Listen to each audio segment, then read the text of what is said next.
డబ్బు, అనారోగ్యం, ఉద్యోగం, వ్యాపారం, అప్పులతో బాధపడుతున్నారా? మీకోసమే లాంచ్ యువర్ ఫ్యూచర్ ప్రోగ్రామ్. నమస్కారం జగదీష్ గారు. నమస్కారం అమ్మ. సో ఇప్పుడున్న ప్రజెంట్ బిజినెస్లో మనం చూసుకున్నట్లయితే ఎక్కువగా ఫ్రాంచైజ్ మోడల్ బిజినెసెస్ అయితే ఎక్కువగా రన్ అవుతూ ఉన్నాయి. సో అలా జనరల్గా మనం ఓవర్ వ్యూలా ఒక ఫ్రాంచైజ్ మోడల్ని తీసుకుంటే దాన్ని ఏ విధంగా సేల్స్ చేసుకునే ఆప్షన్స్ ఉన్నాయంటారు? ట్రెడిషనల్గా ఎవరన్నా బిజినెస్ మొదలు పెట్టాలనుకోండి, చిన్న బిజినెస్ ఏదో ఒకటి మొదలు పెట్టుకుంటారు, ఒక కిరాణా షాపో లేకపోతే ఇంకోటి షాపు అంటే వాళ్ళకి పెద్ద ఆల్రెడీ ప్రూవెన్ టెక్నిక్స్ ఉంటాయి కాబట్టి నాలెడ్జ్ దాని గురించి పెద్ద అవసరం లేదు. ఎవరో ఒకళ్ళు దాన్ని సెటప్ చేసుకుంటే ఆ జెరాక్స్ షాపు, కిరాణా shop, fancy shop, book stores ఇవి ట్రెడిషనల్గా స్మాల్ బిజినెసెస్ కింద వస్తాయి కదా. అదే ఎంటర్ప్రీనర్షిప్ చేయాలనుకో, అంటే ఒక ఇన్నోవేటివ్ ప్రొడక్ట్స్ డిజైన్ చేయటం, లేకపోతే ఒక ఫ్యాక్టరీ పెట్టడం, లేదంటే కొత్తగా ఇంకేదైనా మ్యానుఫ్యాక్చరింగ్ తీసుకోవటం, బిజినెస్ చేద్దాం అనుకునే వాళ్ళకి ఎన్నో స్కిల్స్ కావాలి. లాస్ట్ ఎపిసోడ్లో మనం ఇంతకుముందు ఒకసారి మాట్లాడుకున్నప్పుడు ఏంటంటే రిలవెంట్ స్కిల్స్ కనుక లేకపోతే ఎంటర్ప్రెన్యూరు సక్సెస్ కాలేడు, ముందడుగు సరిగ్గా లేకపోతే అనే మాట మనం చెప్పుకున్నాం. మనం ఇక్కడే ఈ ఫ్రాంచైజీ బిజినెస్ అనే దానికి చాలా అడ్వాంటేజ్ వచ్చింది. అంటే ఫ్రాంచైజీ ఎవరైతే ఈ ఆపరేషన్ స్టార్ట్ చేస్తున్నారో, ఫ్రాంచైజీస్ ఇస్తున్నారో వాళ్ళకి మనతో నాలెడ్జ్ ఉంటే సరిపోతుంది. వాళ్ళ దగ్గర ఫ్రాంచైజీ తీసుకునే వాళ్ళని అంత నాలెడ్జ్ అవసరం లేదు. బేసిక్ బిజినెస్ నడిపే ఎక్స్పీరియన్స్ ఉండి ఈ ఫ్రాంచైజర్ అంటాం, ఫ్రాంచైజీస్ని ఇచ్చే అతన్ని ఫ్రాంచైజర్ అంటాం, ఫ్రాంచైజీస్ని తీసుకుని ఫ్రాంచైజీ అంటాం.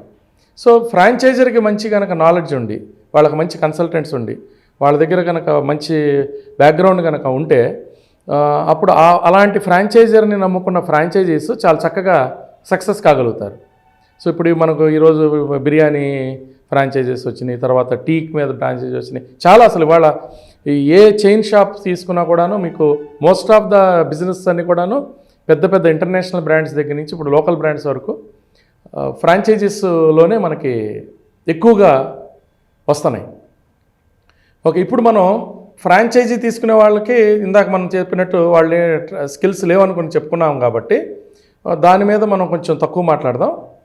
ఫ్రాంచైజీస్ ఇచ్చేవాళ్ళు సరిగ్గా ఉండాలి, వాళ్ళ బిజినెస్ని వాళ్ళు కరెక్ట్గా చేసుకోవాలి, వాళ్ళ పొజిషనింగ్ని కరెక్ట్గా చేసుకోవాలి. ఈ ఫ్రాంచైజరు అసలు ఆ బిజినెస్ ప్లాన్ డిజైన్ చేసేటప్పుడే, ఈ బిజినెస్ ప్లాన్ డిజైన్ చేసేదాన్ని బట్టి ఆధారంగానే ఈ మార్కెట్ ఉంటుంది. ఓకే, అతను డిజైన్ చేసుకునేటప్పుడు అతను చూసుకోవాల్సిన ముఖ్యమైన లక్షణాలు ఏంటంటే ఈతను తయారు చేసే ప్రోడక్ట్ కానీ ఇంకోటి కానీ నిజంగా అవసరం ఉందా, తర్వాత ఏ ఏ జోన్స్లో ఇవి బాగా పోతూ ఉంటాయి. అంటే ఇప్పుడు రకరకాల మనకి తెలంగాణ, ఆంధ్రప్రదేశ్ ఉందనుకో, కొన్ని ఏరియాలు కొంచెం కల్చర్ రిచ్ కల్చర్ ఉంటాయి, కొన్ని నార్మల్గా ఉంటాయి, కొన్ని ఏమో ఇట్లా ఆదివాసీలు ఉండేవాళ్ళు ఉంటారు, కొంతమంది అరణ్య ప్రాంతం ఉంటుంది, కొంతమేమో అర్బన్ ప్రాంతాలు ఉంటాయి. సో ఇతను వీళ్ళు ఏదైతే డిజైన్ చేశారో ఫ్రాంచైజీస్, అది అర్బన్ పాపులేషన్కి సూటబుల్లా లేకపోతే రూరల్ పాపులేషన్ సూటబుల్లా అంటే మార్కెటింగ్ వ్యూహాలు దాన్ని బేస్ చేసుకుని ఆధారపడి ఉంటాయి. తర్వాత వీళ్ళు ఈ ప్రోడక్ట్ డైలీ యూటిలిటీ అవకాశం ఉందా. ఇప్పుడు సపోజు ఒక లైఫ్ స్టైల్ ఒకళ్ళు మంచి ఇట్లా సూట్స్ ఇవన్నీ ఫ్రాంచైజీస్ ఒకటి ఇస్తున్నారనుకో, దానికి కమ్యూనిటీ దానికి చాలా తక్కువ మంది మార్కెట్ ఉంటుంది.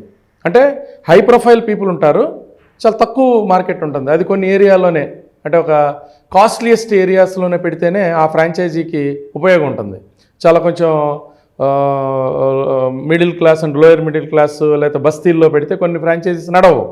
సో ఈ పొజిషనింగ్ ఆఫ్ ద ప్రోడక్ట్ని ఎక్కడ పొజిషన్ చేయాలి, ఏ ఏరియాలో పొజిషన్ చేయాలి, దానికి మార్కెట్ ఎంత ఉంది, రెగ్యులర్గా థౌజండ్స్ ఆఫ్ పీపుల్ వస్తారా లేకపోతే తక్కువ మంది వస్తారా, ఎక్కువ volume cost of the product ఎక్కువ ఉందా అనే దాని మీద కూడా ఇది ఉంటాయి. So most of the time ఏంటంటే ఈరోజు ఫ్రాంచైజీస్ బిజినెస్ చేయడానికి కొన్ని ఇండియాలో కొన్ని సంస్థలు, అంటే మనం ఎవరికి వాళ్ళు జనరల్గా వాళ్ళే ప్లాన్ చేసి డిజైన్ చేసినప్పుడు ఏంటంటే పూర్తి స్థాయిలో దాన్ని వాళ్ళు ఇంప్లిమెంట్ చేయలేరు. అంటే యాజ్ ఎంటర్ప్రెన్యూర్గా వాడు సక్సెస్ కావచ్చు, కానీ ఫ్రాంచైజీలు ఇచ్చేటప్పుడు మాత్రం ఎన్నో వ్యూహాలు ఉంటాయి. అంటే అగ్రిమెంట్స్ ఎలా చేసుకోవాలి, ఈ ఫ్రాంచైజర్కి ఫ్రాంచైజీ మధ్య ప్రాపర్ అగ్రిమెంట్ ఉండాలి. తర్వాత వీళ్ళ దగ్గర ట్రైనింగ్ మాడ్యూల్స్ కరెక్ట్గా ఉండాలి. అంటే ఇతను ఏదైతే వ్యాపారం అనుకుంటున్నాడో, సపోజ్ ఒక బిర్యానీ, పాట్ బిర్యానీ అనే ఒక బిజినెస్ ఉందనుకోండి. ఈ పాట్ బిర్యానీ బిజినెస్కి సంబంధించి అతను ఎలా పాట్ని తయారు చేస్తాడు, ఎక్కడ చేస్తాడు, ఎంత హీట్లో చేస్తాడు, ఏ దినుసులు తెప్పిస్తున్నారు, ఈ దినుసులు ఎక్కడి నుంచి తెచ్చుకోవాలి, ఈ ఐటమ్ ఎవరు తెచ్చుకోవాలి, ఫ్రాంచైజర్ ఈ దినుసులు తయారు చేస్తాడా, ఇతనే లోకల్ రిసోర్స్ నుంచి తయారు చేసుకుంటాడా, తర్వాత రోజుకి ఎన్ని అవుతాయి, ఎలా అవుతాయి, ఎంతమంది స్టాఫ్ ఉండాలి, ఆ స్టాఫ్కి ట్రైనింగ్ మాడ్యూల్స్ ఏంటి, తర్వాత సేల్స్ని ఎలా చేయాలి, ఆయన మార్కెట్ని ఇక్కడ ఫ్రాంచైజీలు అమ్మటం కాదు, ఆ ఫ్రాంచైజీ పెట్టుకున్న సపోజ్ ఒక స్కూలు ఫ్రాంచైజీస్ ఇచ్చేశారు, కిండర్ గార్డెన్ స్కూలో లేకపోతే చిన్న స్కూల్సో ఇచ్చేశారు.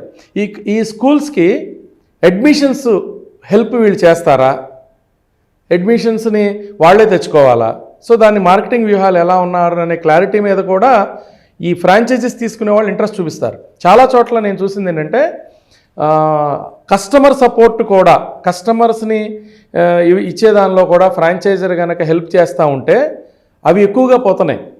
ఇప్పుడు ఇతను ఏంటంటే కొత్తగా బిజినెస్లోకి వస్తాడు ఫ్రాంచైజీ. ఇప్పుడు ఫ్రాంచైజర్ కంటే దాని మీద నాకు తెలిసి ఏంటంటే 4 ఏళ్ళు 5 ఏళ్ళు 10 ఏళ్ళు అతను వర్క్ చేసి ఉంటాడు, అతను దాని మీద ఒక క్లియర్ కట్ అవగాహన ఉంటుంది, దాని మీద ప్యాషన్ ఉంటుంది, అన్నీ ఉంటాయి కాబట్టి అతను సీరియస్గా దిగిపోతాడు. అతను ఇదే చెప్తాడు, ఇది బ్రహ్మాండంగా వర్కౌట్ అవుతుంది, చాలా వర్కౌట్ అవుతుంది. కొత్తగా ఒక 5 లక్షలు 10 లక్షల రూపాయలు ఇన్వెస్ట్మెంట్ పెట్టి ఫ్రాంచైజీ తీసుకునే వాళ్ళకి ఎలా ఉంటుందంటే వాళ్ళకి అర్థం కాదు.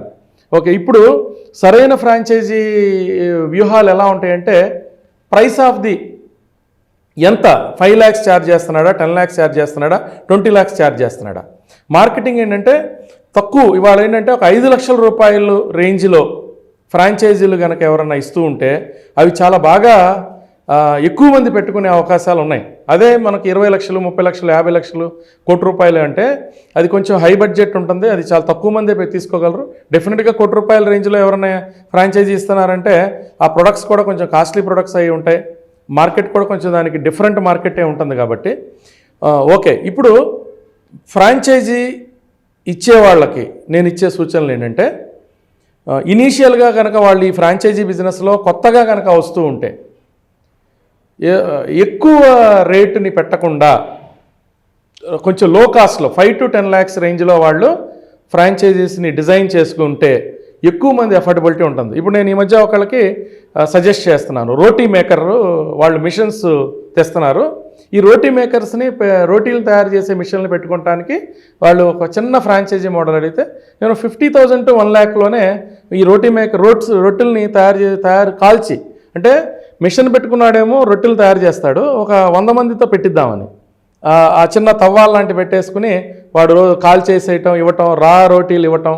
సో చిన్నది, దానికి ఎక్కువ ఇన్వెస్ట్మెంట్ అక్కర్లేదు. ఎవరు ఈ ఫ్రాంచైజీ తీసుకునేవాడికి hundreds of 200, 300, 500 కూడా ఇచ్చేయచ్చు రొట్టెలు కానీ ఇలాంటివి. సో తక్కువ కాస్ట్లో కనుక ఫ్రాంచైజీలు ఇవ్వగలగాలి.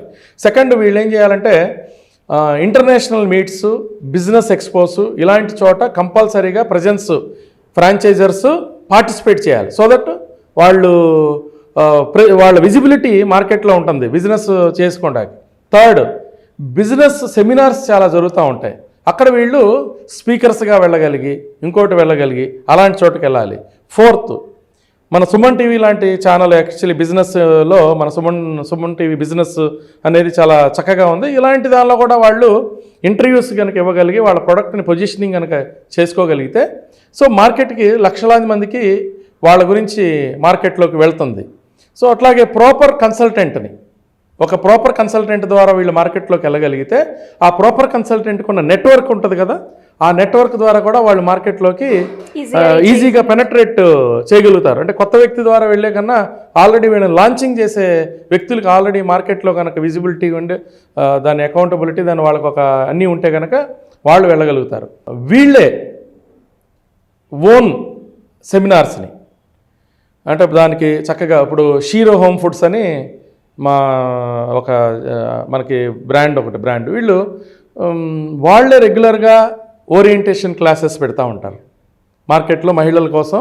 ఇక మేము ఈ ఫుడ్ మీరు మా పార్ట్నర్ కండి, మా పార్ట్నర్ అవ్వటం ద్వారా చేసుకుని సో డిఫరెంట్ ఈవెంట్స్ కండక్ట్ చేస్తూ ఉంటారు.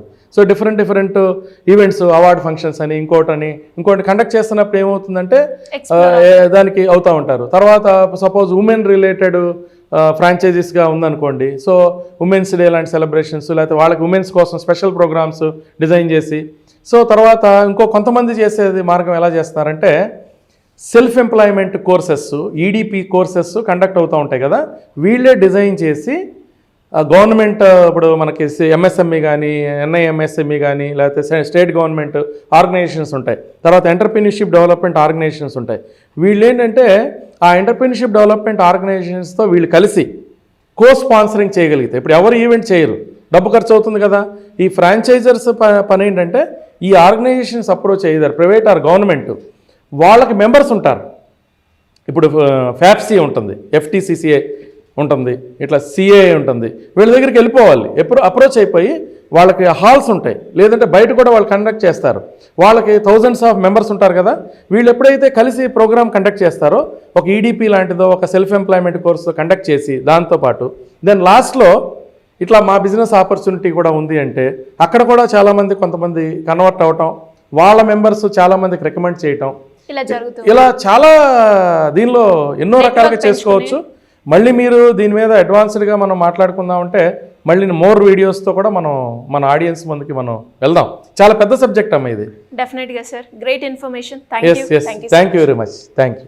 సుమన్ టీవీలో మీ పర్సనల్ అండ్ బిజినెస్ ప్రమోషన్స్ కోసం కింది నెంబర్కి కాంటాక్ట్ చేయండి.